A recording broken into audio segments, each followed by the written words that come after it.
Selamat pagi, selamat datang lagi di kuliah kecerdasan buatan. Eh, Kuliah kali ini saya akan menerangkan tentang slideshow. Udah lama nggak pakai. Eh, Tentang Kanir Snackboard. Jadi kalau pertemuan kemarin-kemarin pembahasannya tentang knowledge base, artinya sebuah pengetahuan yang didasari dari kepintaran manusia. Kalau materi ke belakang nanti kita akan belajar materi-materi pengetahuan yang berdasarkan dari data atau bahasa kerennya itu data driven. Nah, eh, materi yang saya pilih pertama kali saya langsung masuk ke metode. Jadi saya pilih metode yang paling sederhana yaitu namanya K-nearest neighbor atau biasa disebut sebagai lazy learning. Jadi ini termasuk dalam lazy learning K-nearest neighbor. Algoritma ini atau metode ini adalah metode untuk klasifikasi. Jadi apa itu klasifikasi? Saya akan terangkan di slide-slide setelahnya ini. Oke, konsep yang diambil di algoritma ini adalah klasifikasi yang berdasarkan pada jarak. Jadi ada Manhattan, ada Euclidean, ada Chebyshev, sama Hamming. Semuanya berdasarkan jarak. Jadi kita bisa memilih salah satu dari distance ini. Mungkin ada beberapa yang belum saya sebutin di sini. Tapi paling umum yang kita gunakan adalah Euclidean distance atau kalau matematika kita belajar kemarin-kemarin namanya Pythagoras. Nah, apa itu klasifikasi? Jadi kalau klasifikasi itu ini contoh ya, contoh di gambar ada pertanyaan mana anak, mana dewasa. Kita akan tahu untuk anak ada dua, kecil-kecil ini untuk dewasa yang di sini. Nah, berarti nanti kita sudah tahu ini ada data. Jadi eh, pengetahuan tersebut didapatkan dari pengetahuan kita. Nah, kalau pengetahuan dari data, maka data ini harus punya label. Maka harus punya label. Saya kasih pen aja. Ini labelnya A. A. Ini dewasa, ini dewasa, ini dewasa. Oke, yang tahu anak-anak dan dewasa kan kita. Nah, komputer nggak tahu. Nah, bagaimana cara kerjanya? Jadi kita harus melabelkan, mempunyai label itu berarti mempunyai target ya. Jadi setiap datanya itu diberi label. Outputnya dia harusnya apa? Nah, dua orang ini adalah anak-anak dan tiga orang ini adalah dewasa. Jadi kita beri label A, D, D, A untuk membedakan anak-anak dan dewasa. Oke, kemudian terus ngapain KNN? Nah, tugasnya bukan KNN aja, tapi kalau klasifikasi, ini data yang dipelajari oleh komputer yang digambar di sini. Kemudian terdapat sebuah gambar orang lagi satu yang tidak punya kelas. Dari data yang ada di samping, maka seharusnya orang yang saya gambarkan di samping ini dia masuk ke kelas apa? Ke kelas ke, ke kelas dewasa atau kelas anak. Kalau dilihat visual, maka dia harusnya kelasnya kelas dewasa visual. Nah, bagaimana algoritmanya bekerja? Nah, ini sama ya dengan kayak tadi. Jadi kita perlu mempersiapkan yang namanya data training. Data training ini digunakan untuk melatih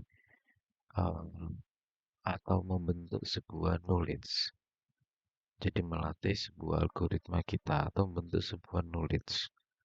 Jadi nulisnya dari data. Kenapa itu disebut data training? Kalau ke kita sendiri, kalau diberikan ke kita sendiri, maka data training itu kalau ke manusia ya, berarti ini adalah latihan soal. Jadi kita berlatih soal supaya nanti ketika ujian sebetulnya hasilnya bagus. Nah, bisa dianalogikan seperti itu. Jadi ini adalah data training, akan ada labelnya.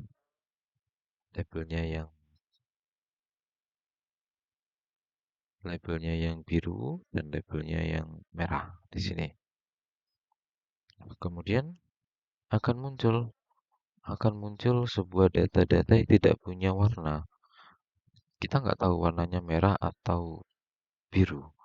Maka tugas kita adalah melabelin ini.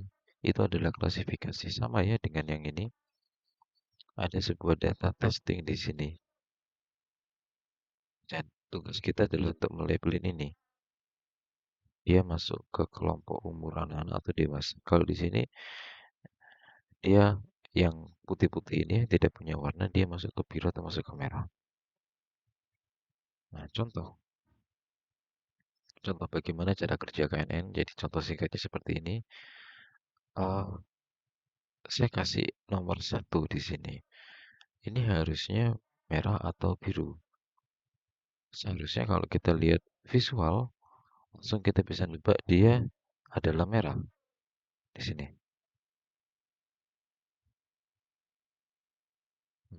Di sini harusnya dia merah. Kenapa? Karena secara visual dia letaknya ada di daerah merah-merah. Ini kan garis ya. Nah, pasti kalau di sini dia letaknya di sini. Kalau di sini dia lebih dekat di sini, maka dia adalah biru. Begitulah cara kerja KNN. Jadi cara kerja KNN adalah uh, menghitung kedekatan, kan nearest neighbor ya, menghitung kedekatan dari tetangganya. Jadi yang paling dekat tetangganya, maka dia akan dilabelin sama dengan tetangganya. Kalau ini merah, kalau ini biru. Nah, kalau di tengah-tengah bagaimana? Ini saya asumsikan jaraknya sama. Nah, maka untuk ketika ada kasus seperti ini, maka algoritmanya nanti akan bekerja.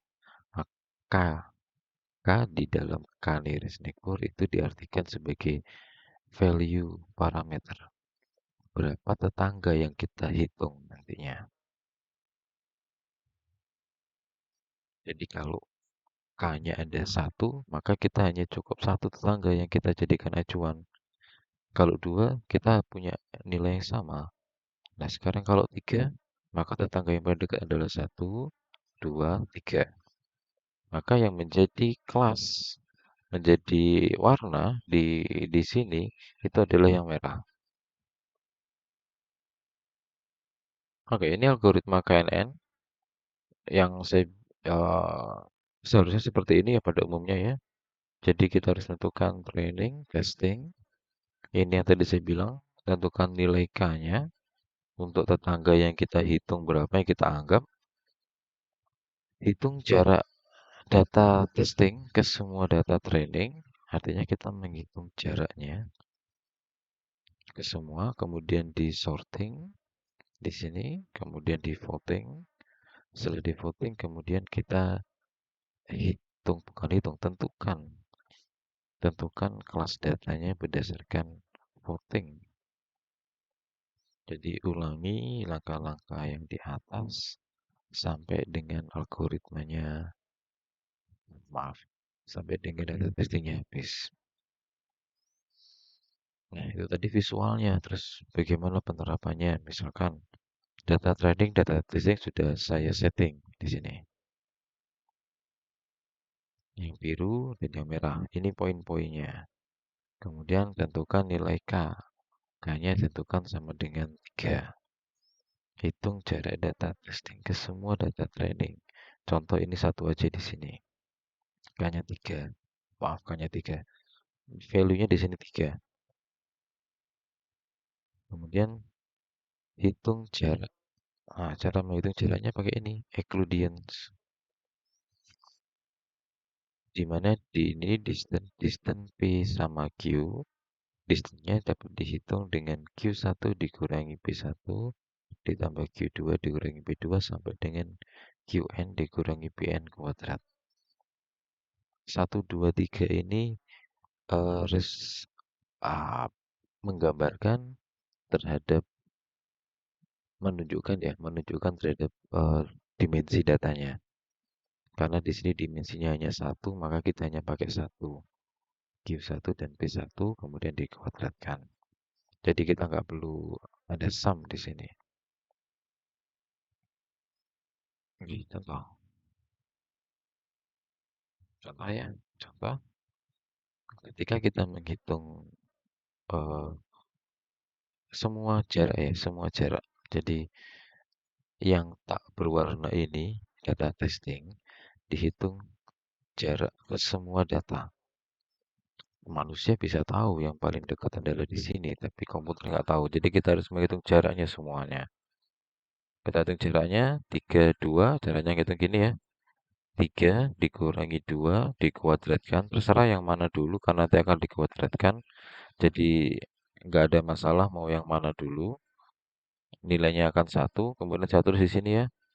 1, 2, 1. Ini jarak-jaraknya yang akan muncul di sini.